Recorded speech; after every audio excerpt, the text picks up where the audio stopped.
Collective. This is Ron over at Becoming Enlightened Together. We're going to go ahead and do a 9-card tarot spread, and then I will probably post a rune reading after that, and potentially, if I have time, do yet another tarot spread, and maybe another rune spread. We'll have to wait and see. I got to do some catching up. You know how this season is. I get a little behind because of all the things that you have to do during the holidays and everything else. Plus, I've had a lot of personal issues, and I know I just have excuse after excuse after excuse. My apologies. It is what it is. It's just life, and I roll with the punches. Sometimes things don't go the way that you originally planned them, and you just have to adapt. And that's kind of where I'm at. I'm just not allowing it to get me down or to get me off balance, so to speak. But with that being said, let's go ahead and get started with our 9-card spread. And like I said the last time I did this, this is a relatively new spread, a new way of doing things for me, so I'm still getting used to it. Okay, but the reason I've adopted this is because of the magical connotations attached to it. The number 9 is an extremely magical number. Western and Mediterranean thinking and so on. And I say that because of from the northern regions, the Nordic belief system, 9 is the most magical of numbers. I mean, it's the number of days and nights that Odin hung from the world tree, to gain the knowledge and the wisdom and the magic of the runes. Also, there are 9 worlds in the Nordic belief system, or, if you will, potential realities, dimensions, things of that nature. Also, for me personally, I was born on the 9th of December, which makes me, Fucus, not a Sagittarius, and not a Scorpio. I'm right in the middle, if you will, so to speak, in terms of the constellation. I mean, we spend 18 days every year within the constellation of Fucus. It's the 13th sign that ancient Babylon removed, if you will, from the calendar, which, of course, the Roman Catholic world more or less adopted and utilized, and it's the one that most Western astrology holds to, the 12 signs versus the 13. And even though the world as a whole was more or less following a 13-month calendar, lunar calendar, not the solar calendar that we use today, which makes so much more sense in a lot of ways. But I don't want to get too much into that. So I digress in regards to the astrological, the astronomy side of things, and the numerology side of things. But once again, coming back to the Western astrology and the number 9 and how magical it is, my sign pretty much, I'm still considered to be Sagittarius, even though I'm truly an Ophiuchus. Which is basically a blend of both of those two, like I said, Sagittarius and Scorpio. But the point I was going to make is, in the houses of astrology, the sign Sagittarius rules over the 9th house. So there is just so many things involved with the 9, and with this 9-card spread, you also get 9 layers of information. I mean, you get the subconscious, earthly, and spiritual perspectives. That's 3. You get what the actual reading is about or who it's about. That's the center card. That's 2. You get the past, present, and future. So that's 7 right there. You get a diamond that shapes the north, south, east, and west corners of that reading. That's 8. And the 9th one is any follow-up questions and so on you can get from the diagonal, going from 11 o'clock down to 5 o'clock, if you will. So there is 9 layers of information I can get from this reading. Okay. Without further ado, I should say, let's go ahead and look what the center of the reading actually is. This is the first card we lay down in this spread. So it's right in the middle of the spread. And then at 6 o'clock is the second card. And then at 7 o'clock is the third card. And then back up in a clockwise direction. Okay, that's how they're laid out. And the meaning and the person that or people that this reading is about basically is the Three of Cups. Now the Three of Cups deals with the time of celebration and joy, reunions. It talks about socializing and parties, friendships, groups, collaborations, which makes perfect sense in this festive time of the year, right? It is basically a water card. In other words, it's a sign of Cancer in this particular case, ruled by Mercury. Okay, so that is the heart of this particular reading. Celebrations, joy, reunions, collaborations, getting together with friends. Makes perfect sense. Alright, so now let's go ahead and look at the subconscious, earthly, and then the spiritual realms, if you will. Now, when we're looking, and I'll start with the spiritual and work my way down. I know I talked about it from the subconscious up, but I'm just trying to give you some of the reasons or some of the things that we can ascertain from these readings. The spiritual plane itself talks about the greater forces that more or less gently push us forward, so to speak. Okay. And I'm going to abstain from the Jungian or the psychological perspectives and comparisons and just focus on the way that this was, more or less created in the tarot world. Okay. But it talks about, of course, the universe, source, God, whoever, whatever it is that you believe in terms of the spiritual realms that more or less, guide us or have their way with us, so to speak. Okay, we're going to do that one first. And then the earthly plane talks about, and it's the middle section of the reading, so 3 cards there, also talks about more concrete details, timing of the reading and so on. Specific amounts, if there is any, to be ascertained, and a description of what's going on. And then finally, the subconscious plane, or the bottom row of 3 cards. That talks about basically the subconscious mind, and it may reveal feelings, concerns that the collective may be grappling with or may not have accepted quite yet.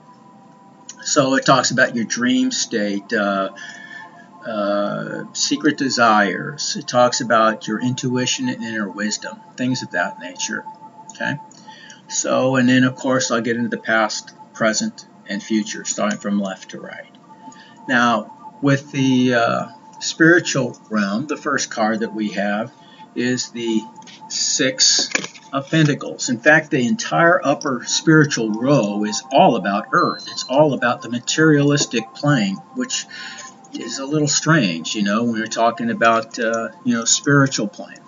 Greater forces at life.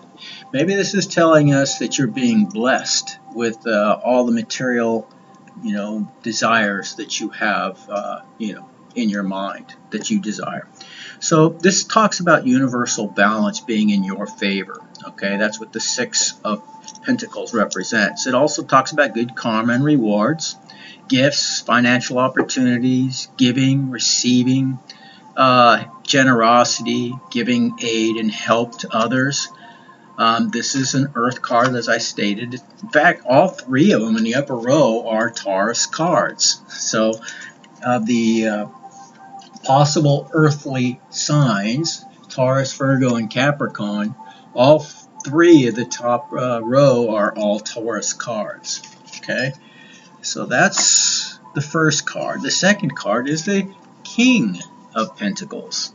Now, the King of Pentacles is achieving success of long-term goals. Again, success, wealth, prosperity, stability, dedication, solid practical, wise. These are all the traits, attributes, and characteristics of someone in the King of Pentacles energy. Okay, and again, it is a Taurus card.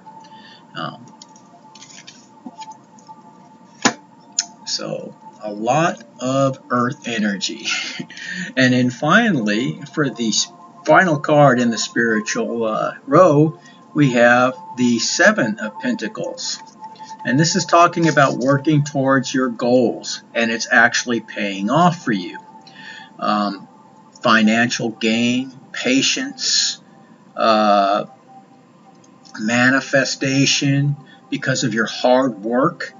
Possibly delayed success, but it is coming and it is starting to manifest, and a waiting period. You're waiting for the final outcome for the efforts that you put forward. Okay, that's what the Seven of Pentacles represents. So what we see is a lot of material abundance that is tied specifically to your hard work. And remember now, this is what they always say in the realms of spirituality, especially in the realms of divination. They say that things always have to happen first in the spiritual realm before they happen here in the physical plane. So as above, so below.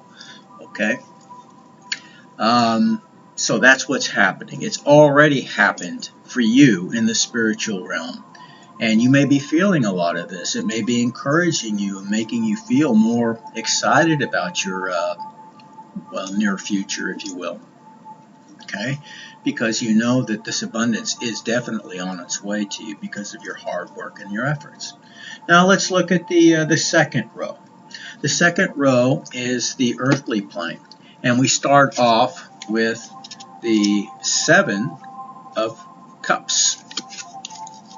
Now, the Seven of Cups talks about daydreaming but lacking action. It talks about fantasies and desires. It talks about options and temptations. It talks about having too many choices. Maybe you're having commitment issues. Okay? Now, this isn't necessarily just talking about you. This could be talking about somebody that maybe you're thinking about.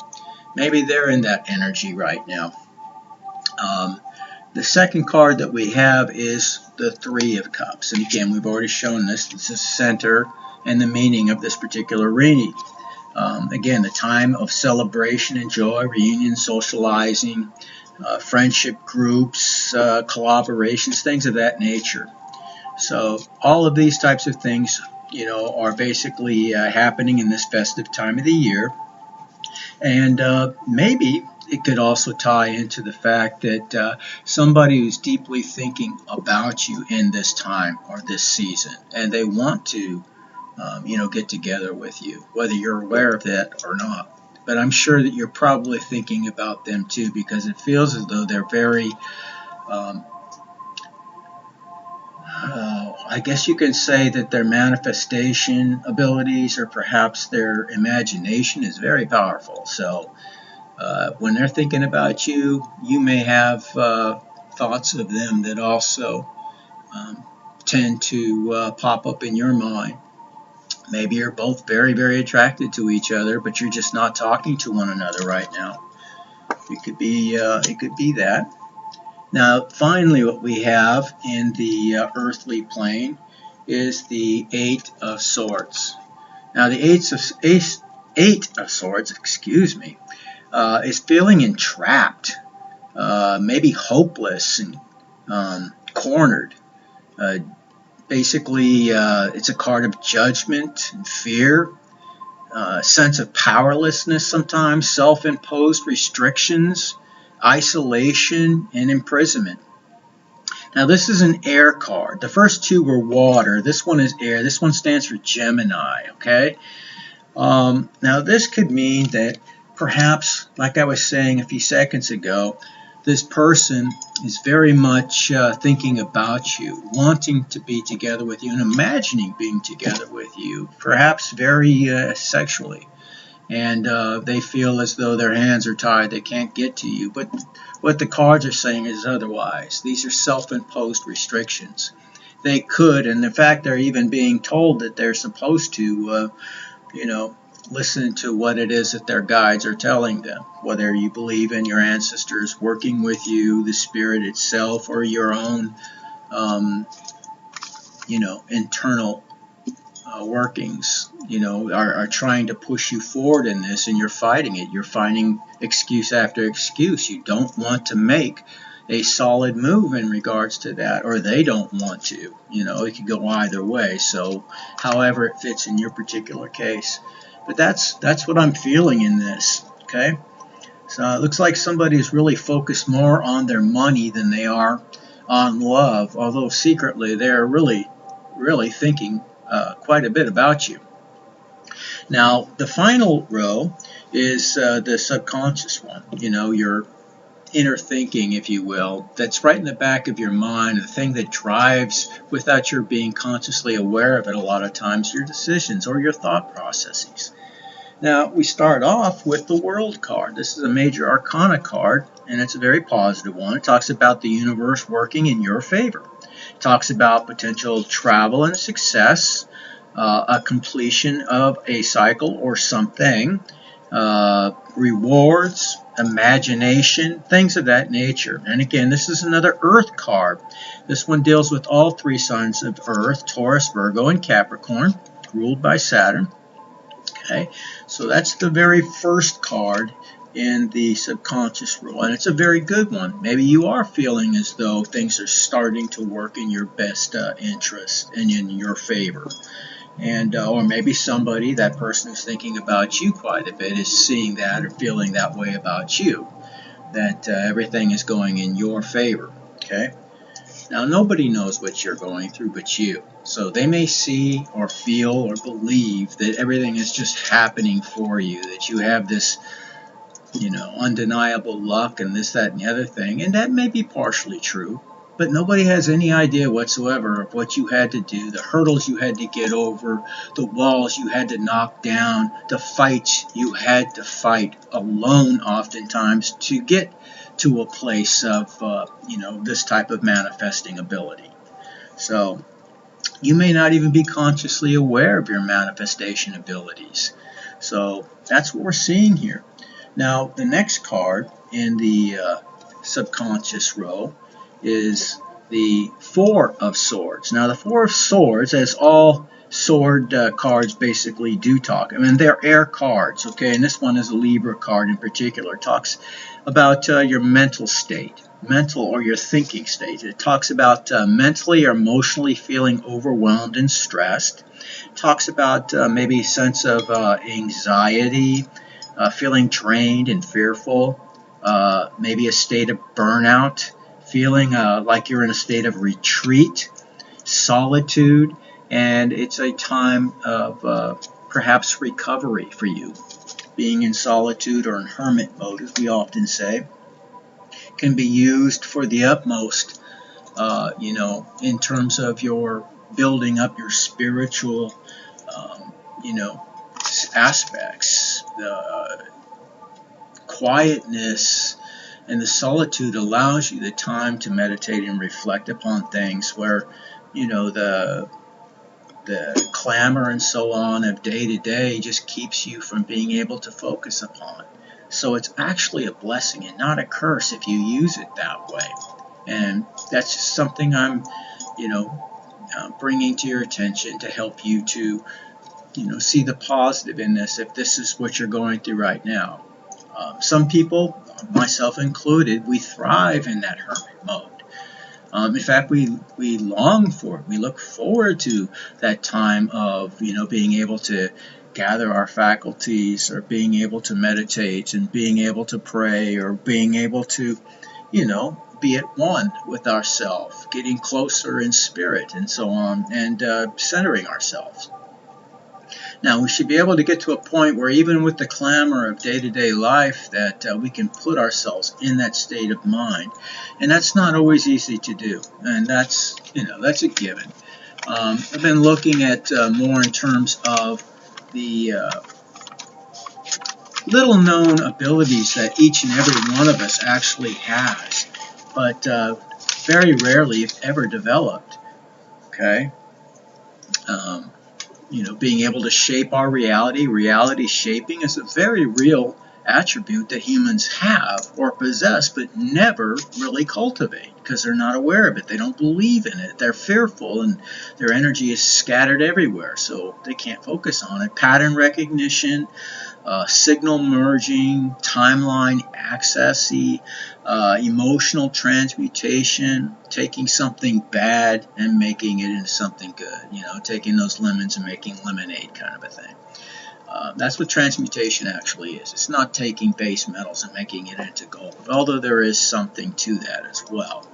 For the most part, that's what we're talking about, transmutation. You have mirror perception and field influencing. All these so-called magical things are inherent in every human being, but you have to develop them, and you have to believe that these things are possible. Your belief in something is truly a big part of your overall experience outwardly. So keep that in the back of your mind. Okay. So again, Four Swords is feeling, again, emotionally overwhelmed, stressed out. Okay. The final card we have in the subconscious level is not a bad one at all. It's the Queen of Wands. Now, this is the only fire sign that I have in this particular reading, and this is a Leo card. It's outgoing and creativeness, somebody who is basically optimistic and strong, charismatic, very feminine and confident, somebody who's feisty and self-assured. Now, for me personally, this is exactly who I'm thinking about. So, I don't know, maybe some of it bled off into this reading. So, that's a good thing. Somebody who's very confident, very feisty, and, outgoing. Perhaps you're not outgoing. Perhaps you're the exact opposite of that, and this person really inspires you, or it just sparks a fire in you.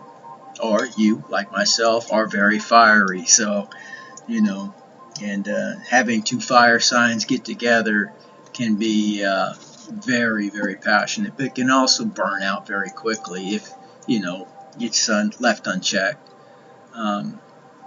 I told a friend some time ago who questioned that as well, that basically, if you compare it to the heat of a kiln, it's many times hotter than a regular fire, right?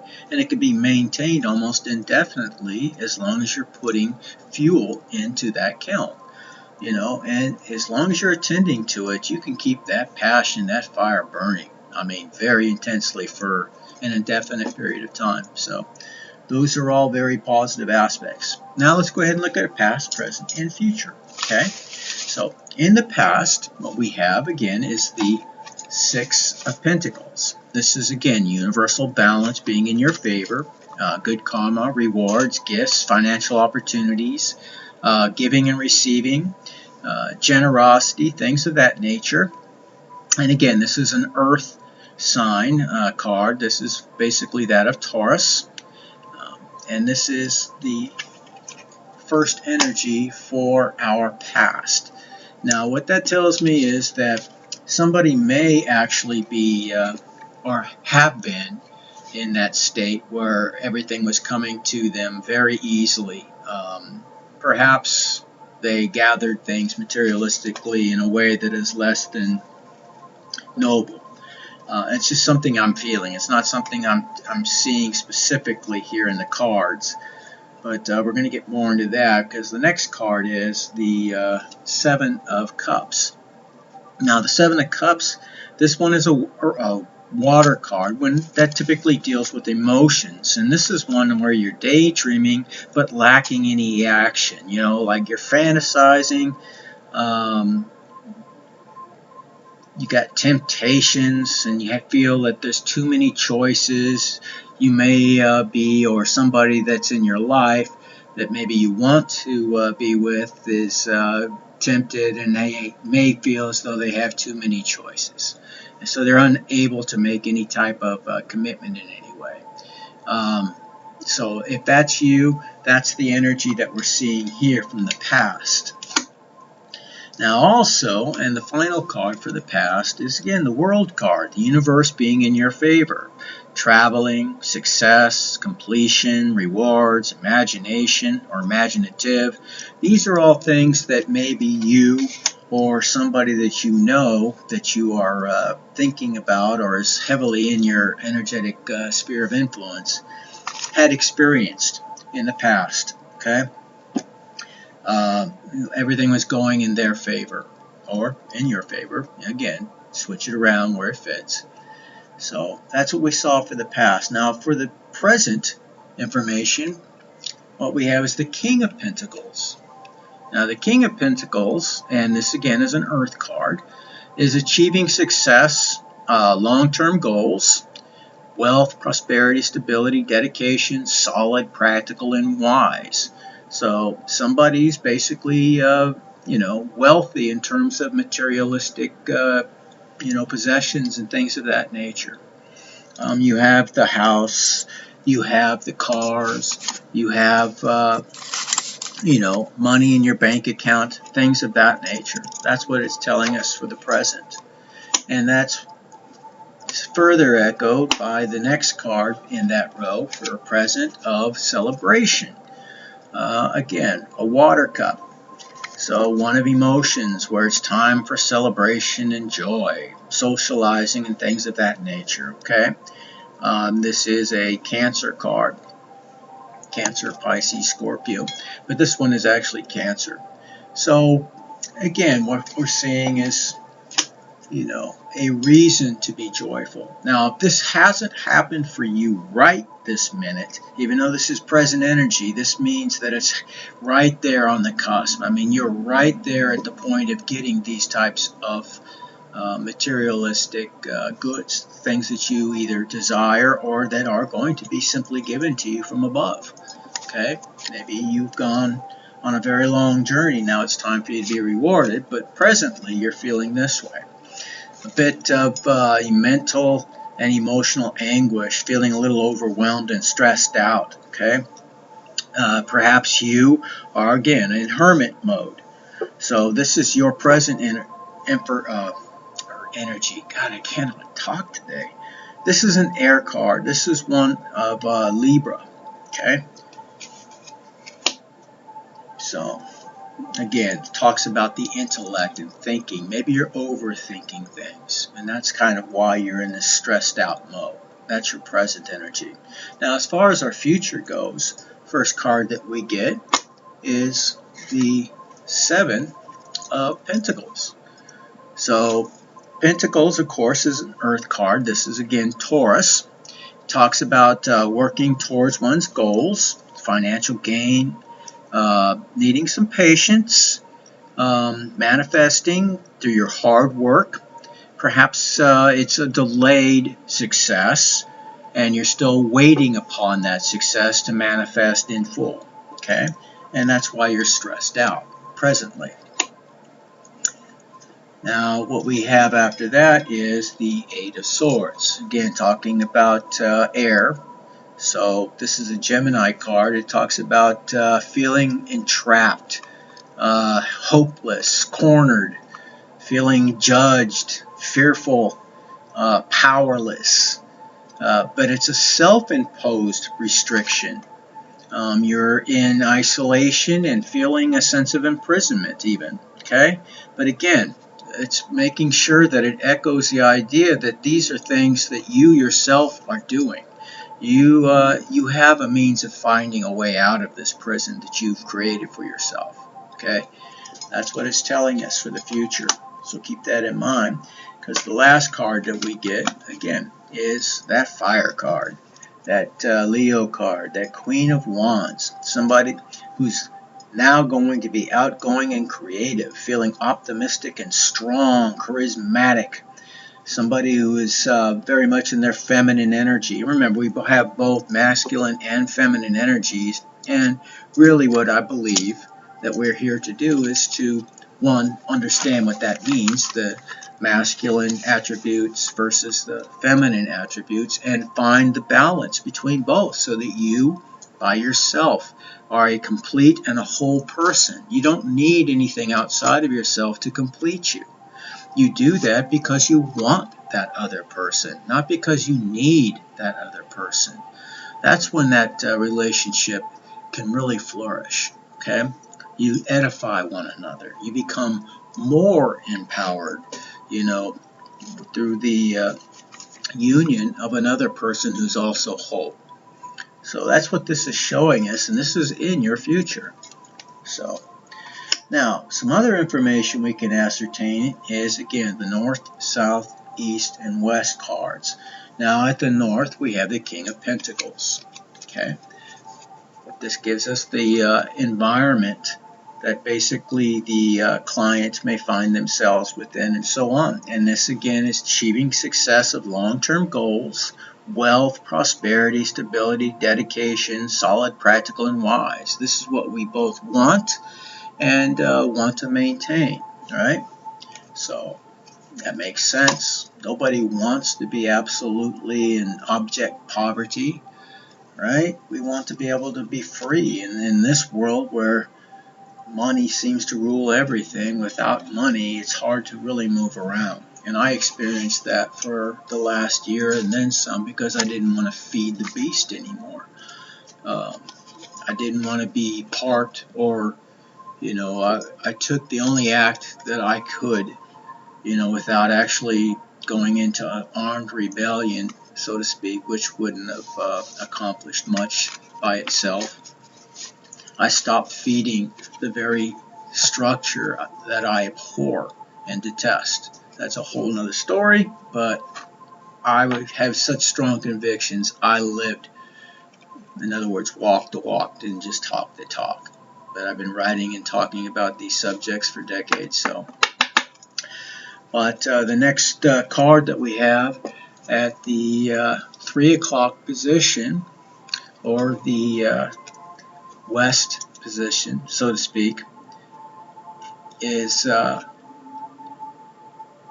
east, actually, depending on how you look at it, I suppose. But anyways, it doesn't matter. The 3 o'clock position, we have the 8 of swords, again, feeling entrapped, self-imposed restrictions and imprisonment. Again, you can get yourself out of that. Okay.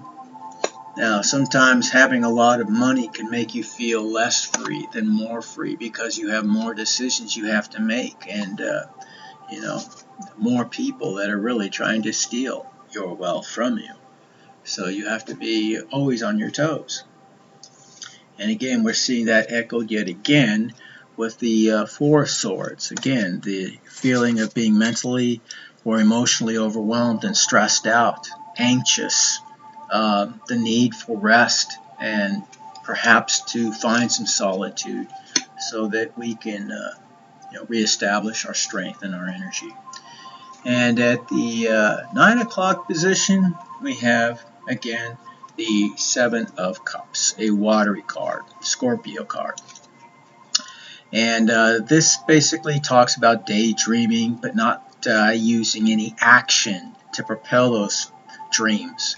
Having a lot of fantasy and desires, options, temptations, but not really going out and exercising your desires, so on. Going out and getting what it is you really want.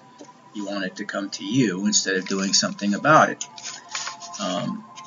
Perhaps you've done something to keep that from happening. So it's hard to say. It'll be different for everybody out there. Now, the final piece of information, or the 9th piece of information, is the diagonal from 11 o'clock, if you're looking at a clock, all the way down to the 5 o'clock position. Okay, so at the 11 o'clock position, again, I have the 6 of Pentacles, which is universal balance in your favor. Karma, good rewards, gifts, financial success, opportunity, giving and receiving to others, reciprocity, basically, financially. Charity, that kind of a thing. And then what we have is the 3 of Cups. Again, time of celebration, party, groups, friendships, collaborations, things of that nature. And this is a water cup. This is a Cancer cup, or a Cancer card, I should say. Man. But anyways, very positive.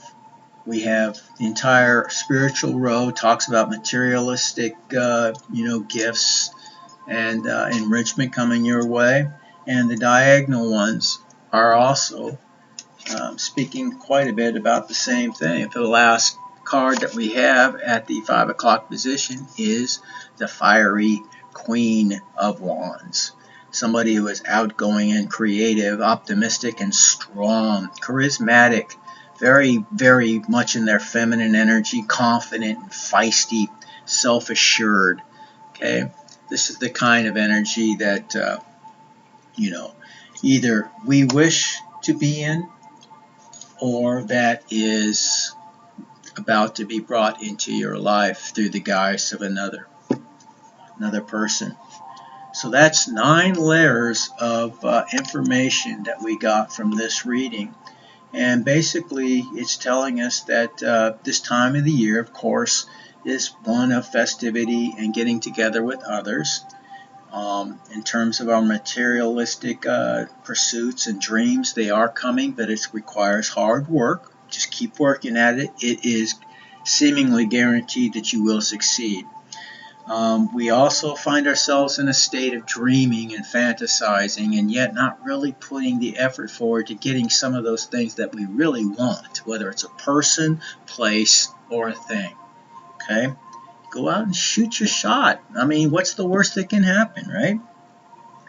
So we're seeing a lot of positiveness here, but it requires our efforts and our attention, okay, if we really want to be successful in it. That's all I have for today, you guys, or at least in this particular reading. We'll go ahead and focus on the next one here in a few minutes, okay? Bye-bye. Stay victorious. I'll see you all someday, much further down the line, hopefully, in Valhalla. Bye-bye.